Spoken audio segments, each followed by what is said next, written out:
my hobby.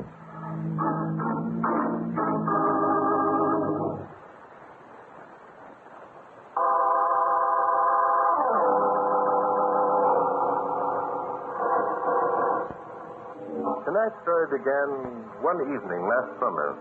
Alan Fisher, a wealthy mining engineer, recently married to his young and beautiful wife, was being called upon by a young attorney named Frank Woodman. Good evening, Frank. Come in. I got your message, Fisher. It sounded urgent. It is. I have a special case I want you to handle for me. Shall we go into the study? Okay.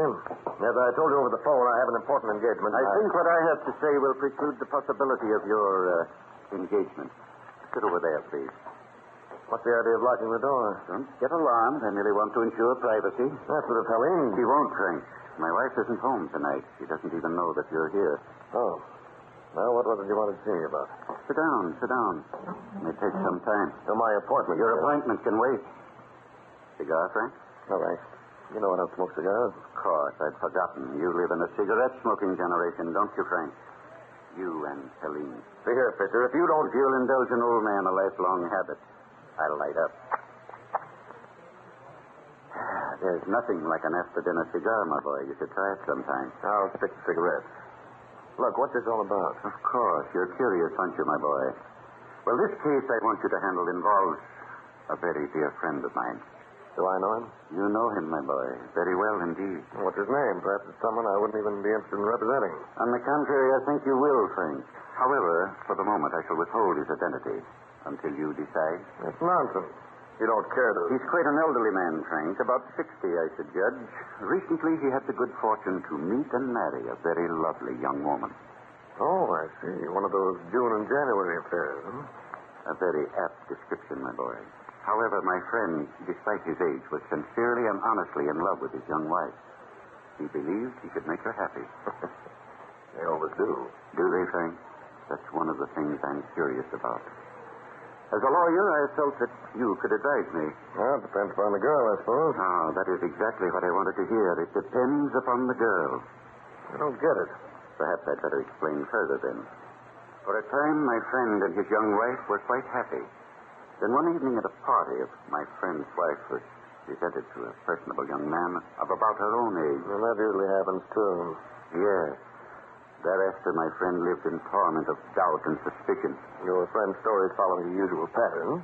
I suppose it is. To you, a lawyer, his predicament must be an old story. Yes, and a tiring one. I'm sorry. However, there is a point in my friend's story where it deviates from the customary pattern. Oh? Yes. My friend, though aware of his wife's infidelity and knowing that she was perhaps more to blame for the situation than the young man, did not accuse her of her disloyalty nor throw her out into the cold, cruel world. No? What did he do? Unfortunately, my friend realized that without his beautiful young wife, despite her faults, life would scarcely be worth living. Still don't get it. You will in a moment, Frank, I'm sure. Realizing the depths to which his love went, my friend began to think of some means of removing the young man from the scene. Yes, such as killing him? Fisher, you can tell your friend for me that he's a fool. He wouldn't get away with it. My friend realizes that, Frank. He knows that murder would not solve the problem. So he thought of another means of accomplishing his purpose. Another? My friend is quite wealthy, Frank. He happens to know that the young man in whom his wife is interested is, shall we say, not too well off? I see. Coincidentally, the young man is a lawyer, Frank, like yourself. You can understand how difficult it is for struggling young lawyers these days. Yeah, I know all that. Now, as a lawyer, Frank, I want you to advise me what to do. Would you suggest that I tell my friend to offer the young man a sum of money to leave the country? Being very subtle about it, of course. Well, there's no harm in trying. What sum would you suggest, Frank? I'd say the sum should be in direct ratio to the young man's fondness for your friend's wife. In other words, every man has his price. That's it. What would you say to $25,000? I'd say it wasn't enough. $50,000. Well, the young man would be crazy if he took it. Where could he'd go on $50,000 and set himself up in business and live the life to which he'd be entitled? Entitled? We'd have to sacrifice the young wife, wouldn't we? There should be some compensation for that. I see. $75,000. It's still way low. Low. Be reasonable, Frank. My friend loves his wife madly. She's all he has left in life. Then your friend should be willing to pay whatever amount the young man asks. What would that figure be? $250,000. $250,000, but that's out of the question. My friend hasn't any such amount. I think your friend is lying. He isn't, Frank. I swear it. Then your friend's a fool to even think about it. Heavens. Frank. What the devil's the matter? What are you staring at? Don't move. There's someone outside the French door. He has a gun. You're crazy. Oh, no, I'm not. Stay where you are. I've got a gun in this car. Put that gun down, you fool. Don't think you can trick me into turning around. Put it down.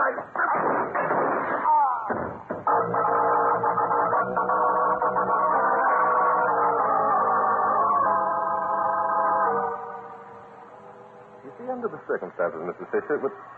Excuse me, please. I think that calls for me. Of course. Yes? Hello, Bart. Hello, Inspector. What did his fingerprints show? There were two sets on the gun. Frank Woodman's and Fisher's. I see. Anything else? Anything else? What more do you want? Something Judas, Bart. We already know that Woodman was making a play for Fisher's wife. Inspector, Mrs. Fisher is with me now. Uh-oh. Get down here as soon as you can, Inspector. There are some new developments that I want to discuss with you. You development now. Look, you don't mean this is fake. As soon as you can, Inspector. Goodbye. I'm afraid that the case against Frank Woodman looks rather bad, Mrs. Fisher. Yes, I overheard what Inspector Dalton said about the fingerprints. Mr. Drake, I'm sure you're making a mistake. Frank Woodman... Unfortunately, Mrs. Fisher, there are neither witnesses nor evidence to substantiate Mr. Woodman's rather fantastic stories. And as a lawyer, he should know it. But if there were someone outside the French door... Inspector Danton's men have covered every inch of ground outside the French doors, Mrs. Fisher. There's no evidence that anyone was there. And you lend no credence to Frank's story that he picked up the gun and ran through the French doors after the slayer? I might, except for one thing. Mr. Woodman stated that an instant before your husband died, he gasped, "I got him." What's so fantastic about that? Mrs. Fisher, the police medical examiner stated that your husband was killed instantly. If that is true, he couldn't have said, "I got him," after he was shot, could he? Oh, I see. And Louis, your butler, heard your husband and Mr. Woodman quarreling. Woodman substantiated this. Well, I should think that the mere fact that Frank did substantiate the quarrel would indicate that he had a clear conscience. No, Mrs. Fisher. Woodman was merely being clever. He knew that the case against him was bad, therefore it was to his advantage to make the admission. And the fact that I admit being in love with Frank gives him a motive. Is that correct, Mr. Drake? Not quite. The fact that Mr. Woodman knew that you would inherit your husband's fortune when he died, and that you were in love with him, provided the motive. That's unkind. It's brutal and cruel. Murder is also brutal and cruel, Mrs. Fisher. Are you going to arrest Frank? I'm afraid Inspector Danton will have no choice. I beg your pardon. Come in, Louis. What have you there? The mail, sir. It just came. Shall I leave it here, Mrs. Fisher? If you don't mind, Louis, I'll take the letter. Oh, but Let him have it, Louis. I seem to be deprived of my rights as a citizen. Why don't you go upstairs and lie down, madam? You've been wearing those heavy riding boots and that jacket all morning. You must be Thank tired. you, Louis. I couldn't sleep, Horace. I'll remain here until it's over. Mrs. Fisher, did you ever know a man named Horace Gay? Horace Gay? Mm-hmm. What about him? This envelope addressed to you contains a newspaper clipping that states that Horace Gay escaped from prison last week. Oh, no. Let me see it. Was there anything else in the envelope? No, that's all. Just a clipping. Then you do know Mr. Gay, hmm? A long time ago. He was in love with me. We were to be married. What happened? Horace worked in a bank. Funds were found missing, and Horace was accused. He killed a man. Okay. Did your husband know about this? No. Telling Ellen would have done no good. I'd completely forgotten. Mr. Drake. Yes? Before they took Horace away, he swore that if I ever married anyone else, he'd kill him. And you think that possibly... Yes. Oh, don't you see? It was Horace outside those French doors. It must have been. Oh, thank heavens, you can't arrest Frank now. You can't. There, Mrs. Fisher. You mustn't get excited. Let me help you upstairs. No, get away from me, Louis. Well, Mr. Drake? You're really in love with Mr. Woodman, aren't you, Mrs. Fisher? Yes, I am. I'm desperately in love with him. Is it wicked to love a man and try to protect him? Not at all, Mrs. Fisher. Only I don't think you're trying to protect Frank Woodman.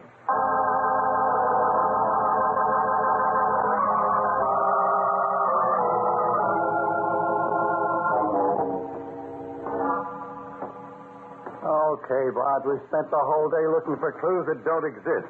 Now we're right back at the scene of the crime where we started from. When are you going to let me arrest somebody? Inspector, you can start arresting anytime you like. Whom do you want to arrest? The guy who murdered Alan Fisher, naturally. And who is that, Inspector? It's Frank Woodman. You said so yourself. He had a motive, his fingerprints around the gun. Oh, doggone it, Bart. I wish you wouldn't change your mind so often. I haven't changed my mind, Inspector. How do you account for that shot that came through the French door? How do I account for it? Mm-hmm. You said yourself that Woodman probably fired the shot just to throw us off. Did I? Well, the broken glass was inside the study, Inspector. That indicates that the shot came from the outside. Besides, there was only one shot fired from Fisher's gun. No, Inspector. I'm afraid there was someone outside those French doors. Well, I'll be doggone. Bart, you're giving me a headache. Whose side are you on, anyway? Look, for crying out loud. You really sound unhappy, Inspector. Well, let's see, what time is it? 9 o'clock. Oh, that's odd. Yeah, isn't it, though? Every time it gets to be 9 o'clock, it's odd. What's odd about it? It doesn't happen soon. I've been... Oh, hello, Woodman. Come in. I've been expecting you. I can give that back to you, Drake. I've been expecting you. Oh, Denton. Oh, to take you off to jail, you mean? Yeah. Look, you guys, I'm tired of sitting around this house waiting for you masterminds to build a case against me. Either make a formal arrest... Oh, so you're tired of waiting for us to build a case against you, Bub. Well, let me tell you something. We got a case that'll send you to the chair quicker than... Nuts. If you have a case against me, why all this stalling? You seem pretty sure of yourself, Woodman. Sure I am. I'm a lawyer, Drake. You haven't got anything on me. I know it, and you know it. So what's the game? We got enough on you to keep you sitting in this house, Bub, even if you are tired. As a matter of fact, Woodman, we are playing a game. The first half is over, and in a moment we could... Jumping Judas, listen to that. Have a Langan, come on. I think the second half of the game has begun. How do you know? Never mind that. Let's get up there. Hey, there's the butler at the top of the stairs. I see him. This way, gentlemen. What's he wanting, a conducted tour? This is Mrs. Fisher's room. Come in. Oh, Frank. Frank, it was all... Inspector, take a look out of that window. Okay. Well, Mrs. Fisher. You're safe now, darling. Tell us what happened. I went to bed about an hour ago. I must have dropped off to sleep. I didn't realize how exhausted I was. Oh, you poor kid. I think she can talk without you holding her in her arms, Woodman. Please stand over there. Listen, you can't... Over there, I said. Okay. Very well, Mrs. Fisher. Go on with your story. It was pitch dark. Suddenly I woke up. Was it the shot that wakened you? Quit crowding her, Drake. The poor girl's upset. Woodman, one more remark out of you, and you'll spend the rest of the night in jail. Go on, Mrs. Fisher. No, it wasn't the shot that wakened me, Mr. Drake. I'm not sure what it was. It was pitch dark, and the first thing I saw was the luminous dial of a man's watch glowing in the dark only a few feet from my head. Horrible. Go on, Mrs. Fisher. What happened? Well, that's when I screamed. The man, whoever he was, must have become frightened. He ran out into the balcony, banging the screen door shut behind him. But there was a shot. Well, apparently, after he got outside, he remembered what he'd come for. I could see him standing there, silhouetted against the sky. Then he raised his hand and shot through the screen door. Good heavens. There's a hole through the screen, all right. Right, how's the babe? She's all right, Inspector. By the way, Mrs. Fisher, after the shot came, did you get out of bed? No, of course not. Then who turned on the lights in this room? I did, sir. I heard Mrs. Fisher scream and came running along the hall. I opened the door and snapped on the light. Then closed it again and came back to the stairs to start the conducted tour, I suppose. Well, yes, sir. I did. I didn't think it discreet to remain in Mrs. Fisher's room when she... That stinks, Louis. For all you know, Mrs. Fisher was murdered in bed, but you were too shy to stay in the room. It's a pity some other people can't be as Oh, discreet. shut up, Junior. You're not married to the lady either, yet. But I think we got ourselves another suspect. That's ridiculous. Lewis is the most trustworthy butler I've ever known. Thank you, madam. He's also the only butler you've ever known, Mrs. Fisher. By the way, when you saw the prowler standing out in the balcony, didn't you recognize him? Recognize him? You mean that Harris? Yes, it's a possibility that shouldn't be overlooked, Mrs. Fisher. I'm surprised you didn't. All right, Inspector, let's get going. Yeah, sure. Good idea. Where are we going? We're going to look the grounds over for Horace, Inspector. We can't have these good people thinking themselves under suspicion if Horace is on them.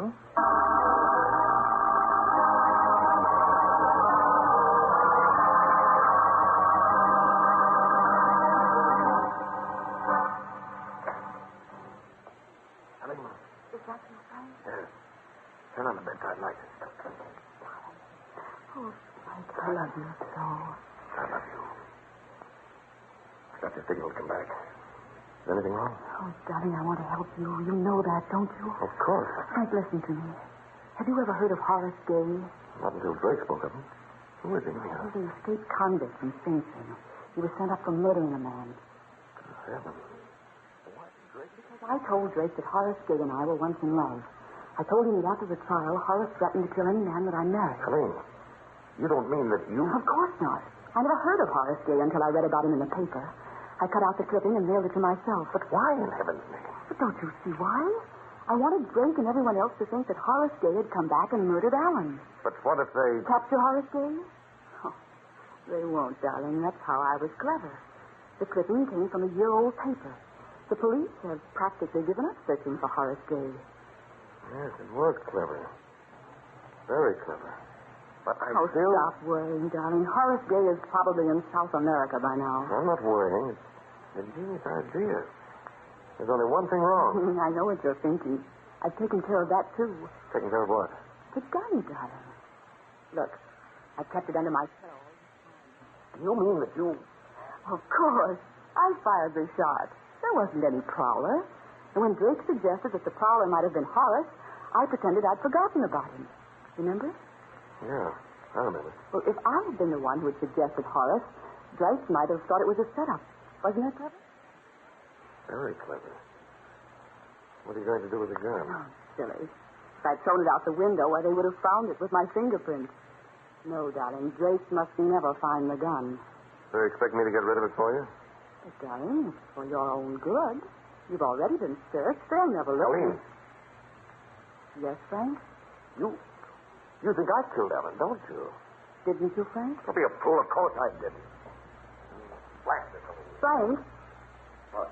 Come back here. Hello? Sit down here. Jimmy. Helene, listen to You me. listen to me, Frank, darling. Listen carefully. Perhaps you didn't murder Alan. If you say you didn't, it's all right with me. But I didn't. All right. Drake and Daphne think you did. They can't prove a thing. Darling, suppose you're wrong. Suppose they can prove that you did. What do you mean? It looks bad, Frank. You did have a motive. You did quarrel with Alan. Your fingerprints were on the gun. You and I both have admitted we were in love. But Helene, I tell you, that wouldn't stand up in court. It's circumstantial. Alan was an important man, Frank. They've got to send someone up for his murder. And you think I'm the goat, huh? Oh, darling, let's not take that chance. Drake is practically convinced that this Horace Gay is the murderer. If they don't find the gun... Well, how will I get rid of it? What if they find it on me? Well, they won't, darling. Don't let them. Oh, Frank. Frank, if you take me away, I couldn't bear it. I couldn't bear it, darling. Here comes Drake and Danton. Oh, quick, darling. Put the gun in your pocket. Well, look who's here. The little man who wanted everyone else to be so discreet about going into female bedrooms. Look here, Danton, I'll have you know We this. understand, Whitman. Becoming indignant won't help the situation. Mrs. Fisher, I'll have to ask you to get dressed and come downstairs. I'm afraid I must disappoint you, Mr. Drake. I really don't feel up to it. And I'm afraid I haven't the time nor the patience to tolerate your disappointment, Mrs. Fisher. You will meet us in the living room in 10 minutes. Now, just a minute, Drake. These high-handed methods of yours are a little too much to take. Are they, Whitman? And what do you plan to do about You it? see, Junior, we're not kidding. Mr. Drake, I absolutely If refuse. you do, Mrs. Fisher, we'll have a patrol wagon here in 10 minutes. Inspector, perhaps you'd better assist Mr. Whitman down to the living room in case he has similar ideas about joining our party. It'll be a pleasure. Come on, little man. Come to Papa.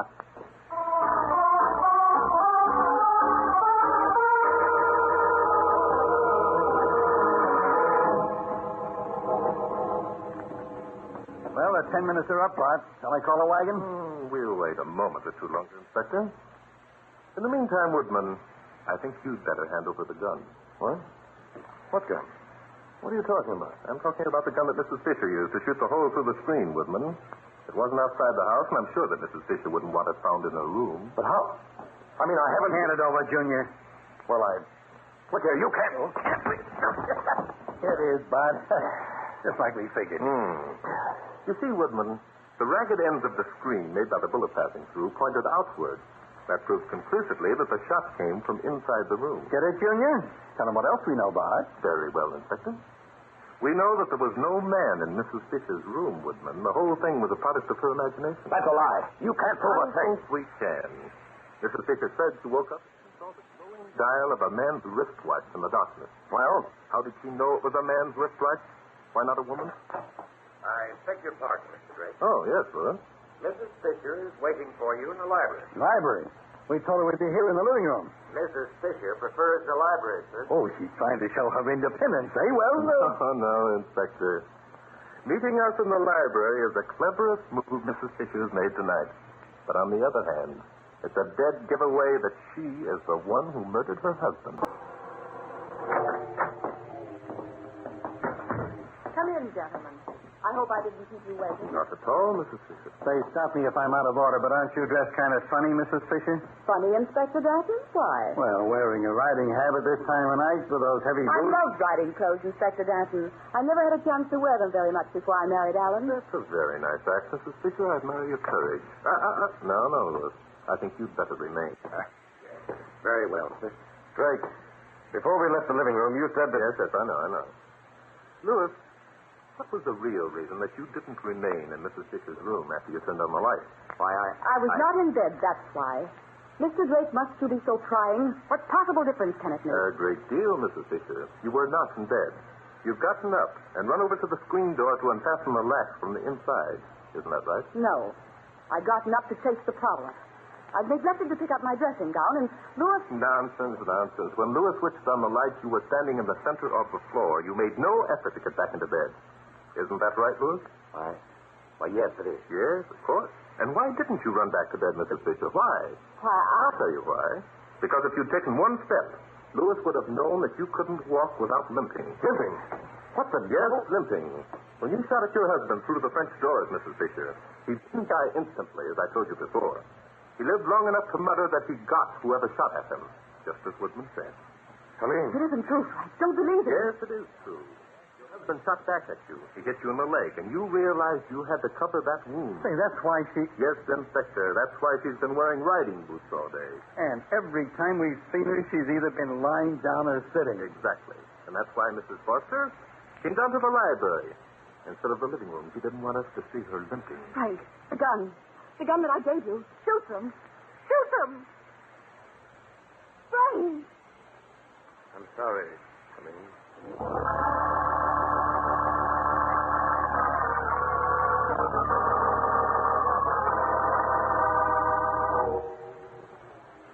Mighty nice of you to ask me to stay with you tonight, Bart. It would have been a long trip out to my place. Well, I'm glad to have your company, Inspector. Anything I can get for you? Go say. I think I'll go to sleep. Twin beds is sure nice. Say, Bart, Yes, Inspector. why did the babe dream up that Horace gay gag? Because we convinced her that we had enough evidence to send Woodman to the chair. That would have meant complete failure of her plan. She was in love with Woodman. So she tried to pin the murder onto someone else. Oh, I see.